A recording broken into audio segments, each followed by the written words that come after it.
On dit que les gentils garçons finissent toujours derniers avec les filles. Mais pourquoi en est-il ainsi? Être gentil n'est-il pas une qualité importante aux yeux des femmes? Eh bien, lorsqu'on parle d'attraction, pas vraiment. Les gentils garçons, souvent associés à l'archétypal homme bêta, sont des hommes faibles, peu sûrs d'eux, dépendants du regard des autres et constamment en train de faire des compliments aux femmes et de les suivre partout en espérant obtenir leur faveur sexuelle. Ces hommes représentent tout ce qu'il ne faut pas être pour générer de l'attraction avec les femmes. Leur complaisance, leur besoin de plaire et leur manque criant d'assurance les éloignent tellement des critères de la masculinité qu'ils ne peuvent pas prétendre obtenir ce qu'ils désirent plus que tout, l'accès intime à la femme. Le gentil garçon est l'opposé de l'homme alpha. Ici aussi, il s'agit d'un archétype qui englobe des caractéristiques communes à tous les hommes qui exercent une irrésistible attraction sur les femmes.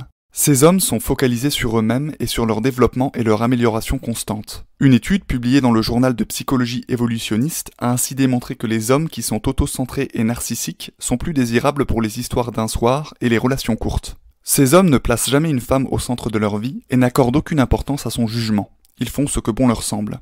Ils ne sont pas dépendants du regard des autres. Ceci est corroboré par une étude publiée dans le bulletin de personnalité et psychologie sociale qui a démontré que les hommes présentant des traits non conformistes comme la prise de risque et l'assertivité étaient perçus comme plus attractifs. D'une manière générale, les hommes alpha sont absorbés par leur vie et leur mission, ce qui ne leur laisse que peu de temps à accorder à une femme. Ceci est d'ailleurs très attirant pour les femmes, car elles aiment qu'un homme soit occupé et focalisé sur ses objectifs.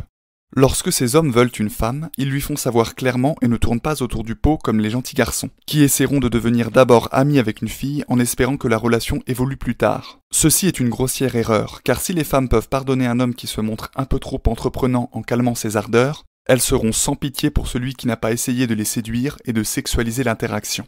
Avec l'homme alpha, nous avons affaire à une race à part, l'incarnation de la masculinité, le fantasme absolu de toute femme.